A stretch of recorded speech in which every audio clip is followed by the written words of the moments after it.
tenemos una información de que ya no hay incertidumbre por el conflicto de Las Bambas. En este momento se ha llegado a un arreglo y esperamos de que se abran las carreteras. La información que nos ha dado aquí nuestro invitado es que al parecer ya se habían desbloqueado las carreteras. Y bueno, estamos con José de Chávez, quien ha sido viceministro de Gestión Ambiental, con nosotros. ¿Cómo está, señor de Chávez? Muchas gracias por la información. No, buenas noches y gracias por la invitación. Sí, creo que es una buena noticia. Vamos a ver, esperemos que se confirme. Sí, sí, lo que había una incomunicación, no es tan fácil. La zona no es precisamente la que abunda la comunicación, ¿no? Sí, además que hay que entender que un presidente de una comunidad cuando viene a negociar a Lima, evidentemente viene en representación de la comunidad, pero cualquier acuerdo que se logre tiene que ser finalmente validado por la Asamblea de la Comunidad, que es la instancia máxima. Eso ocurre. Todos los que conocemos un poquito cómo se toman las decisiones en las comunidades sabemos que es así. Entonces, algunos se alarmaron porque el presidente decía que bueno, lo firmado el sábado no había que validarlo, pero bueno, aparentemente la cosa está yendo por buen camino y creo que todo el mundo está apostando a que finalmente la comitiva, que en principio debería llegar el jueves, de repente también con el presidente del Consejo de Ministros, termine de encaminar este conflicto por vías institucionales, pacíficas y de diálogo. Hay que subrayar, y que me parece que es un dato importante, que a diferencia de otros conflictos mineros, en este conflicto no ha habido ninguna pérdida de vida humana, ni del lado de las comunidades, ni del lado de la policía. Yo creo que eso es bueno, porque finalmente se puede entender, digamos, la preocupación, tantos días, etcétera, etcétera, pero finalmente el conflicto se está encaminando, ¿no? Porque esta era una comunidad que había participado del proceso, ¿no? Yo he tenido la oportunidad de estar en Chalhuahuacho y realmente era una comunidad que trabajó en desarrollar esto. Por eso es lo que yo no entiendo, al margen de las cosas que hemos visto, yo no entiendo por qué rompieron esta comunicación con la comunidad. A ver, efectivamente, digamos, Fuerabamba era una comunidad particular, especial, porque para que se desarrolle esta primera gran etapa del proyecto Las Bambas, para que se pueda llevar adelante el primer tajo abierto, digamos, ¿no? Tenía que reubicarse, tenía que desplazarse, ¿no? En ese momento se genera, se procesa una negociación y se logra un acuerdo. Y ahí hay una confusión, porque se piensa, bueno, ya les pagaron en ese momento, ahora quieren cobrar de nuevo. No, en ese momento les pagaron por el tema de la reubicación, el desplazamiento y porque la mina ocupaba sus tierras. Entonces se reubicaron en lo que se conoce como Nueva Fuerabamba, pero el acuerdo fue mucho más complejo. El acuerdo que se firmó en diciembre del año 2009 incorporaba, pues, entre otras cosas, temas de empleo, un anexo muy amplio, el famoso anexo acá, había la entrega de tierras, 8.200 hectáreas de tierras, de las cuales Yavi son 3.600, si mal no recuerdo. Es decir, hay todavía un pendiente de tierras que entiendo todavía no han sido transferidas completamente a la comunidad. Entonces, era un escenario bastante complicado de implementación de acuerdos. Y si uno revisa el acta del... Pero no me está hablando de nada de reconciliable, de bloqueo de carreteras, de lo que ha pasado, ¿no? No, pero si uno revisa los 4 puntos que se han firmado el sábado, hay un punto que está vinculado... Bueno, el primer punto es el desbloqueo, que es el compromiso de las comunidades. El segundo punto tiene que ver con un acuerdo económico, ¿no? Han llegado a un acuerdo económico satisfactorio para ambas partes, entre la empresa y la comunidad. Y los 2 puntos siguientes tienen que ver con incumplimientos previos vinculados al empleo, ¿no? Y con la revisión de este compendio de acuerdos que se firmó en diciembre del 2009, lo que significa que muchos de esos acuerdos pasaron los años y no se han implementado. Entonces yo digo, lecciones aprendidas. Lo que se acuerde hay que buscar que se implemente. Así se cambien de dueños. Y eso es responsabilidad, por un lado, de la empresa, pero además tenemos esta historia, pues, de la carretera, ¿no? Que es sumamente complicada y compleja, ¿no? Hoy en día en todos los periódicos el alcalde de Lima está anunciando que la ampliación de la vía expresa va a significar que 4.000 propietarios de casas van a ser expropiados. Yo me pregunto, ¿en Lima sería factible hacer lo que pasó en Las Bambas? Es decir, construir la vía expresa y después de 4 o 5 años de funcionamiento de la vía expresa, negociar con los propietarios y pagarles. Bueno, en Las Bambas ha ocurrido eso. Entonces, un poco la historia al revés, ¿no? Los procedimientos que no se cumplen según los protocolos del propio Ministerio de Transportes y Comunicaciones. ¿Siente que todavía tenemos una visión centralista, costeña, de las cosas? Yo lo que he visto en muchos medios de comunicación, en muchos periodistas, yo he visto a ver, quiero empezar por otro lado. Yo conozco la zona desde el año 2004, ese es el momento en que Strata firmó el contrato de opción de compra, ¿no? Que todavía no era el contrato de transferencia, ¿no? Simplemente la opción de compra era tener 4 años de exclusividad para seguir explorando y decidir si el proyecto le interesaba a Strata quedarse, ¿no? En todos estos años habré acompañado 25, 30, 40 veces a las comunidades a negociaciones, a reuniones, y la verdad, uno no se imagina el maltrato, el cierrapuertas, la indiferencia, las mecidas y la frustración que tienen las comunidades de regresar a sus tierras sin ningún acuerdo y tener que informar a su comunidad, a su asamblea, que no han logrado un acuerdo, ¿no? Y yo lo que he sentido en estos días en Lima, esta suerte de dificultad que tenemos los que vivimos en Lima de comprender cómo funcionan las cosas en esa parte de nuestro territorio, ¿no? Estas situaciones de asimetría total y absolutas. He escuchado incluso a algunos decir, estos comuneros son una suerte de privilegiados, ¿no? No les pasa absolutamente nada. Pueden bloquear carreteras, lo cual coincido, es ilegal, no es la mejor alternativa, pero yo sí creo que también una manera de entender estas situaciones es por la desesperación en la cual se encuentran en muchas situaciones, ¿no? Y cómo, a ver, hay voces que han dicho que impere la ley. Hay que sacarlos como sea, no hay que negociar absolutamente nada. Primero se les saca y de ahí se les sienta en una mesa de negociación. ¿Qué hubiera pasado si se actuaba así? Bueno, eso fue Bagua, ¿no es cierto? Y Bagua sigue siendo una herida abierta, ¿no? Sí, ¿no? He escuchado voces de ese tipo, pero lo concreto es que cada vez que se han tomado decisiones de ese tipo, se producen situaciones que después todos los peruanos y peruanas lamentamos, ¿no? Yo entiendo que la ley es igual para todos, yo entiendo que hay que aplicar la ley, pero la ley tiene que estar acompañada de legitimidad, ¿no? Claro.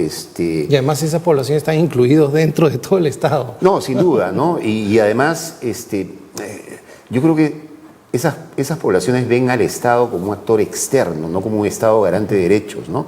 Yo creo que es un tremendo error, y creo que es un error incluso para las propias empresas mineras, pero para el Estado sin duda es un error, que las empresas mineras sigan firmando convenios con la Policía Nacional, convenios rentados, porque lo que se percibe es que finalmente la Policía Nacional termina siendo una suerte de policía privada de estas empresas. Entonces, no es la primera vez que está ahí un conflicto de esta magnitud y yo creo que como país, más aún en un país donde la minería ha sido, es y va a seguir siendo una actividad importante, deberíamos sacar lecciones. Así como decimos, somos uno de los principales productores de cobre en el mundo, así como decimos, somos uno de los principales productores de oro y de plata, hay que tomar conciencia que somos uno de los principales productores de conflictividad social vinculada a la minería en el mundo. Pero ¿cuál es la responsabilidad de la empresa?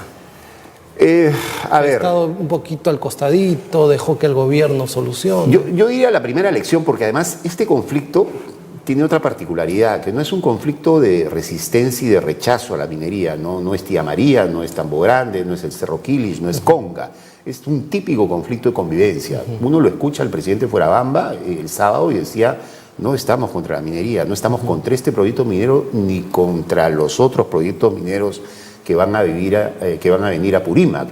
Entonces, eso ya de por sí es una extraordinaria oportunidad para trabajar una agenda legítima, buscar niveles de compromisos, cumplir los compromisos, porque no hay que olvidarnos que si uno ve la matriz de cumplimiento de todos los acuerdos que se han ido firmando en estos años, bueno, el porcentaje de incumplimiento es enorme, ¿no? Simplemente hay que recordar la imagen del presidente Vizcarra en el año 2016, en octubre del 2016, cuando era ministro de Transportes y Comunicaciones, que fue a la zona y logró un acuerdo de un plan de obras, de implementación de plan de obras por más de 2.000 millones de soles. Bueno, habría que preguntarse cuánto de eso se ha implementado, ¿no? Ahora, terminamos las bambas con esta pregunta. ¿Qué riesgos hay para que esto deje de operativizarse? Que incumplan, nada más. Sí, pero a ver, el riesgo, en realidad, las bambas tienen varias particularidades, ¿no? Porque Es cierto, el capítulo Fuerabamba es un capítulo importante, pero cuando hablamos de las Bambas estamos hablando de un corredor minero, estamos hablando de más de 400 kilómetros, de un proyecto cuyo transporte pasa por la provincia de Cotabambas en Apurímac, por la provincia de Chumbivilcas en Cusco, por la provincia de Espinar, toma un poquito de Paruro hasta llegar a la provincia de Cayoma, ¿no?, donde el transporte en camiones pasa a la vía férrea para irse a Matarani. Entonces, la zona de influencia es una zona muy amplia y uno de los riesgos, creo yo, de este conflicto es que tenga un efecto en todo el corredor minero, ¿no? Yo creo que ser un tema complicado, complejo, yo creo que todavía sigue siendo un peligro, una amenaza. Creo que hay una agenda pendiente que debería ser abordada lo antes posible. Pero además, la otra gran lección que creo que tenemos que sacar es, a ver, este proyecto ha cambiado de manera permanente. Es cierto que los proyectos evolucionan, cambian, se modifican, pero acá estamos hablando de 3 modificaciones de estudio de impacto ambiental, para ya no hablar del cambio de propietario, que tiene también su cuota, ¿no?, en todo este escenario, sí. Y estamos hablando de aproximadamente 5 a 6 cambios por un nuevo instrumento que se llama el informe técnico sustentatorio, que permite cambiar los proyectos mineros de manera muy rápida, en 15 días, supuestamente cambios no sustantivos, pero si los sumamos, son cambios importantes. Entonces la gente percibe que el proyecto ha cambiado de manera sustantiva en los últimos años y ya no saben cuál es la dimensión. Lo concreto es lo que las empresas denominan la huella del proyecto, que era una huella que abarcaba 3 provincias, porque el mineral que se iba a extraer en las Bambas iba a ser procesado en Espinar. Hoy en día todo se ha concentrado en la provincia de Cotabambas, ¿no? Señor de Chávez, quiero irme ahora a Tía María. ¿Habrá luz verde en algún momento para Tía María? Es un conflicto totalmente cerrado, eso no se va a poder arreglar nunca, a pesar de todas las cosas que prometió la minera. ¿Qué va a pasar con Tía María? Yo creo que con Tía María va a pasar y está pasando lo que pasa con un proyecto minero en cualquier parte del mundo que no logra tener aceptación social. El concepto de licencia social es un concepto creado por las propias empresas, ¿no? Un proyecto en pleno siglo XXI que no tiene licencia social en Perú, en Chile o en la China, bueno, no sé si en la China, pero bueno, en gran parte del mundo, es difícil que madure, ¿no? Y las Bambas tienen la particularidad de estar en un valle. Tía María. Tía María tiene la particularidad de estar en un valle o estar a 2 kilómetros de un valle que es sumamente productivo y donde el tema del agua siempre sigue siendo un tema delicado, por más que la empresa 200.000 veces que el agua no se va a por más que la empresa en el segundo estudio de impacto ambiental, porque en el primero no lo quiso hacer, en el segundo estudio de impacto ambiental dijo que iba a tomar el agua del mar y se iba a implementar un proceso de salinización, como ocurre en Cerro Lindo, en Ica, pero sin duda está claro que hasta el momento, digamos, no logra la aceptación social. Insistir en el proyecto, uno puede entender, digamos, la posición de la empresa, pero insistir en un proyecto donde hay tanta resistencia, me da la impresión que va a provocar un escenario que ya lo hemos vivido por lo menos en 2 capítulos previos, ¿no? En el 2010, 2011 y después ya durante el gobierno del señor Humala, ¿no? Que una vez más parten por cuestiones incumplidas de acuerdos.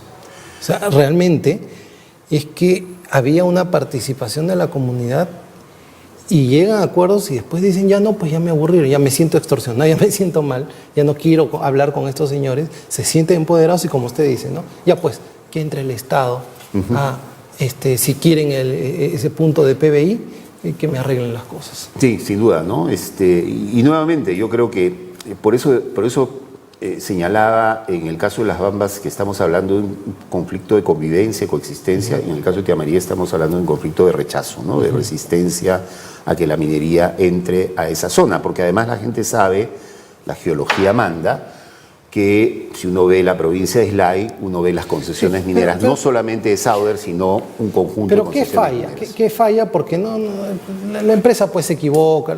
¿Qué cosa falla? Es un tema de comunicación, es un tema, como usted dice, de no entender pues quién es mi interlocutor. A ver, por eso quiero regresar a este tema de tomar conciencia como país, que somos uno de los principales países productores de conflictividad social en minería a nivel mundial. Porque así como hemos tenido la capacidad, al momento de decir somos un país con una minería importante, con una geología que permite que la minería se desarrolle y por lo tanto cree un marco legal creo una institucionalidad, creo capacidades que antes no tenía para que lleguen las inversiones. Bueno, al tomar y al constatar que los conflictos sociales se han disparado casi como la producción de cobre, lo primero que tendría que hacer como Estado es cómo me preparo, qué institucionalidad me está haciendo falta y no tengo, qué capacidades me están haciendo falta y no tengo, cómo logro una presencia efectiva en los territorios, porque muchos de estos señores que ahora aparecen como asesores de las comunidades, y me refiero a los abogados que ahorita están detenidos, y a este señor Paredes Terry, bueno, ocupan espacios que están dejados, sí, claro, y son están vacíos de parte del Estado, ¿no? Entonces, por eso es importante diferenciar lo que es la agenda legítima que hay que atender, ¿no? Y las agendas ilegítimas que pueden estar presentes en los conflictos, ¿no? Ahora, al minero peruano le va mejor que al minero extranjero. ¿Entiende un poco más que esa hipótesis usted la sostiene o no? Tengo mis dudas, ¿no? A ver, para comenzar, conflictos sociales vinculados a la minería están pasando a nivel global. Hay un informe del Programa de Naciones Unidas para el Medio Ambiente que da cuenta que el 40% de los conflictos internos en todos los países en el mundo tienen que ver con la explotación de recursos naturales, sobre todo minería. Hay una tendencia muy clara hacia eso, ¿no? Algunos dicen que más bien los aprendizajes y la experiencia de las grandes corporaciones internacionales hacen que las cosas fluyan. Yo creo que en el país tenemos, digamos, experiencias de proyectos que se han trabado y tenemos también experiencias de proyectos que han podido llevarse adelante, algunos con capacidad para enfrentar los conflictos sociales, porque siempre la relación entre las comunidades locales y las empresas va a ser una relación difícil, compleja, pero lo cierto es que en los últimos 20 o 25 años han habido proyectos que han madurado y que han tenido la capacidad frente a la conflictividad social de responder adecuadamente, ya sea por capacidades de la empresa, como también por propias capacidades de las poblaciones. Creo que tenemos que madurar como sociedad y eso nos llevaría un paso adelante. Muchísimas gracias, señor. Gracias a usted. De Chávez y el señor José de Chávez, viceministro de Gestión Ambiental, quien ha estado con nosotros y por lo menos hemos hablado de algunas soluciones. Y la primera solución es cómo nos entendemos entre nosotros.